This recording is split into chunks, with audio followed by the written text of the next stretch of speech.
కనుక ప్రభువుకేది ప్రీతికరమైనదో దానిని పరీక్షించుచు వెలుగు సంబంధుల వల్ల నడుచుకోవాలి. అందుకని వెలుగు సంబంధుల వల్ల నడుచుకోవాలి. ఇది ఏది ఇష్టమో అని అనుకుంటే పైన అదే ఉంది, ఏమనుంది? వెలుగు ఫలము సమస్త విధములైన అనే వీటిలో కనబడుతుంది అంటున్నారు. వెలుగు ఫలము దేనిలో కనబడుతుందంట? మంచితనంలో కనబడుతుందంట, నీతిలో కనబడుతుందంట, సత్యములో కనబడుతుందంట. మరి ఆ మంచితనము మనం కనబరుస్తున్నాము. ఆత్మఫలంలో కూడా ఈ మంచితనం ఉంటుంది. ఆజ్ఞలలో 2 ఆజ్ఞలు ఉన్నాయండి కొత్త నిబంధన ప్రకారం. ఏంటంట? నిన్ను వలని పొరుగు వారిని ప్రేమించమంటున్నారు 2వ ఆజ్ఞగా. అవునా? నీ పొరుగు వారిని నువ్వు ప్రేమించాలంటే కావాల్సింది ఏంటంటే మంచితనం కావాలి. మొదటిగా మనం ఒకవేళ వారిని అంగీకరించి లేకపోతే వారికి కావాల్సిన ఏదైనా మనం చూస్తే చేసి పెడితే వాళ్ళు ఏమంటారు, అబ్బా క్లాడియా ఎంత మంచిదో, అక్షయ ఎంత మంచిదో అని అనుకుంటామా అనుకోమా? చాలా మంచివారు వారు అని చెప్తామా చెప్పమా? సాక్ష్యము అది ఫలించినట్టేగా, అది ఫలించినట్టేగా. ఆ ఫలమును మనము కనబరిచినట్టే కదా. మరి ఆ ఫలం మన లోపల ఉంటుందా? ఉండట్లేదు. ఫిలిప్పీయులకు రాసిన పత్రిక 1వ అధ్యాయము 8వ వచనం నుంచి, క్రీస్తు యేసు యొక్క దయారసమును బట్టి మీ అందరి మీద అపేక్ష కాదు, ఆపేక్ష. నేనెంత ఆపేక్ష కలిగి ఉన్నానో దేవుడే నాకు సాక్షి. మీరు శ్రేష్టమైన కార్యములను వివేచింపగలవారొకటకు మీ ప్రేమ తెలివితోనూ సకల విధములైన అనుభవ జ్ఞానముతోనూ కూడినదై అంతకంతకు అభివృద్ధి పొందవలననియో ఇందువలన దేవునికి మహిమయు స్తోత్రమును కలుగునట్లు మీరు యేసుక్రీస్తు వలనైన నీతి ఫలములతో నిండుకొనిన వారై క్రీస్తు దినమునకు నిష్కపటులను నిర్దోషులను కావాలని ప్రార్థించుచున్నాను. హల్లెలూయా. ఎలాగంట? దయారసమును బట్టి. ఎవరి దయారసము? క్రీస్తు యేసు యొక్క దయారసమును బట్టి.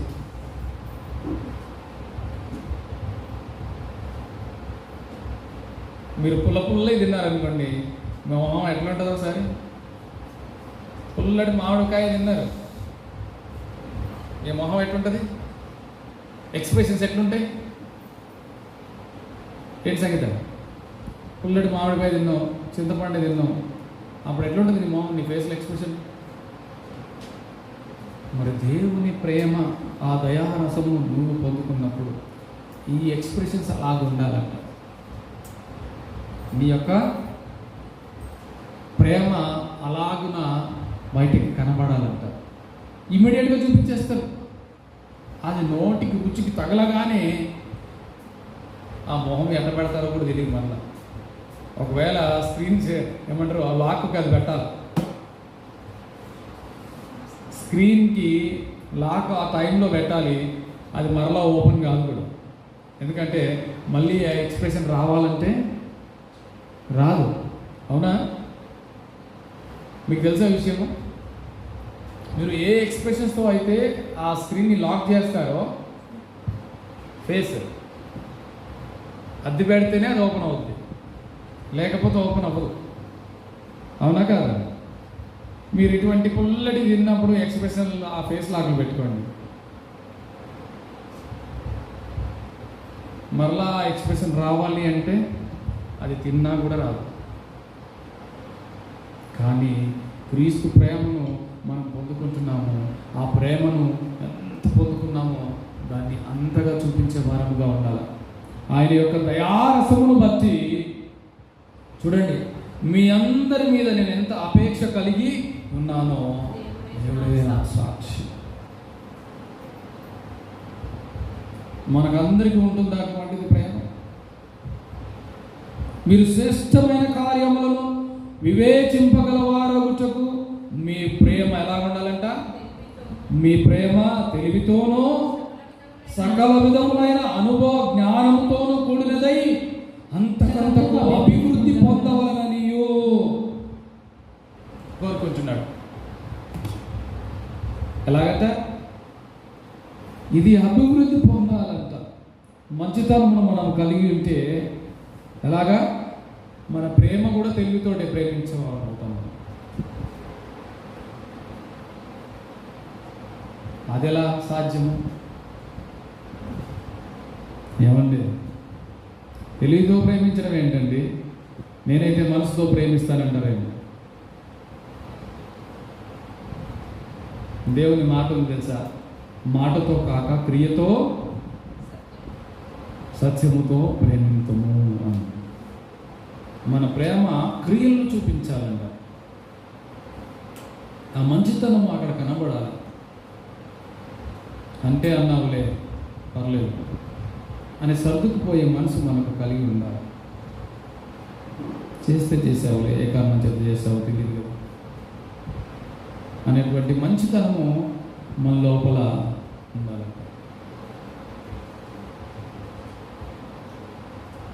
ఎందుకు?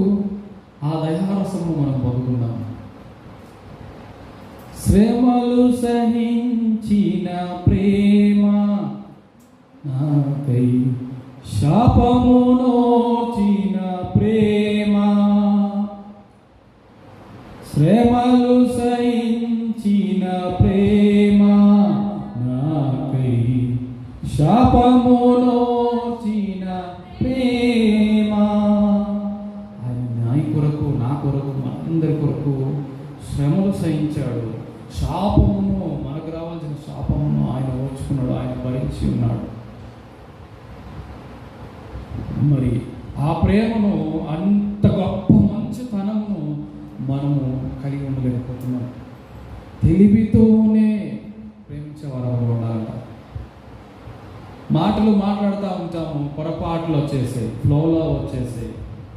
అనుకోకుండా ఆ మాటలో అంతర్థం ఉంటుంది. ఏంటి? ఎంత అర్థం ఉంటుందో, ఎంత అర్థం ఉండదో తెలివితో మాట్లాడాలి. ముందే ఆ తెలివి ముందే ఉండాలంట. ఈ లోపలికి వెళ్ళేదంట బహిర్భూమిలో విడబడుతుందంట. వెళ్ళేది బహిర్భూమిలో విడబడుతుంది. దాంట్లో ఏమీ లేదంట, ఎటువంటి అపవిత్రత లేదంట. మన నోటి నుంచి బయటకు వచ్చేది మాత్రమే దానిలోనే ఉంటుందంట. అంటే మాట అండి, లోపలికి వెళ్ళి మళ్ళీ నోట్ల నుంచి బయటకు వస్తుందని కాదు మీరు అనేది. మీరు అట్లా అనుకుంటున్నారేమో. నోట్ల నుంచి వచ్చే మాటలోనే అది ఉంటుంది అపవిత్రత అనేది. కాబట్టి ఇక్కడ తెలివితో చూడండి, ఒకసారి మళ్ళీ చూద్దారా? మీ ప్రేమ తెలివితోనూ సకల విధములైన అనుభవ జ్ఞానముతోనూ కూడినదై. ఏ జ్ఞానం అంట? సకల విధములైన జ్ఞానము, జ్ఞానయుక్తముగా మాట్లాడాలి.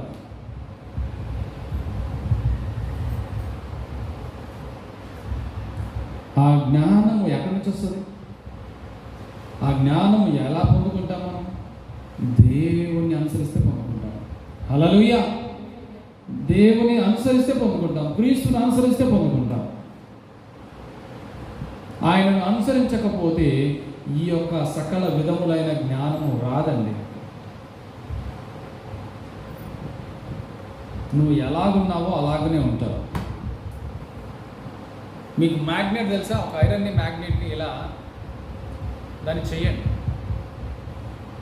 దాన్ని చేసిన తర్వాత దీనిలో ఉన్న క్వాలిటీ, ఆ మ్యాగ్నెట్లో ఉండే క్వాలిటీ ఏదైతే ఉందో ఐరన్కి వచ్చేస్తుంది. తెలుసు కదా మీకు ఈ విషయం, అవునా? మరి మనము కూడా క్రీస్తుతో ఇంతగా సహవాసాన్ని కలిగి ఉన్న మనము, మరి ఆయన జ్ఞానము మనకు రావాలా వద్దా?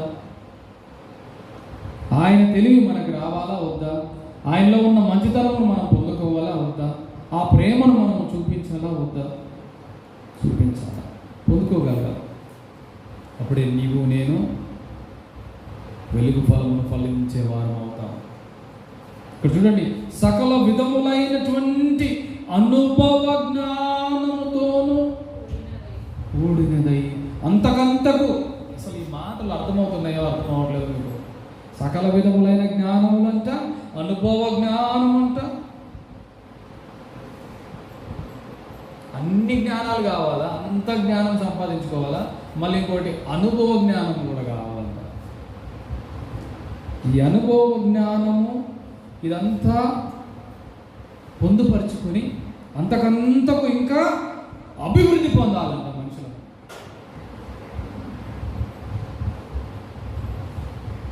అభివృద్ధి పొందడం ఏంటండి?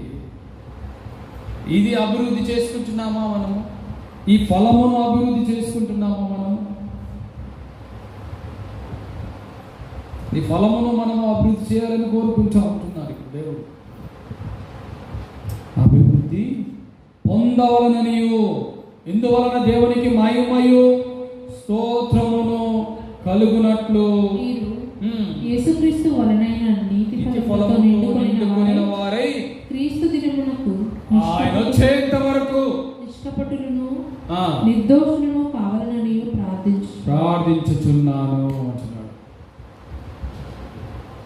ఈ కలిగి ఉంటే మనం ఎలా ఉంటామంట? నిర్దోషులముగా ఉంటాం, నిందారహితులుగా ఉంటాం, నిష్కపటులుగా ఉంటాం, నిష్కపటమైన ప్రేమను కనబరుస్తూ ఉంటాం. ఈ మన లోపల ఉంటే ఎప్పటి వరకు? క్రీస్తు దినము వరకు.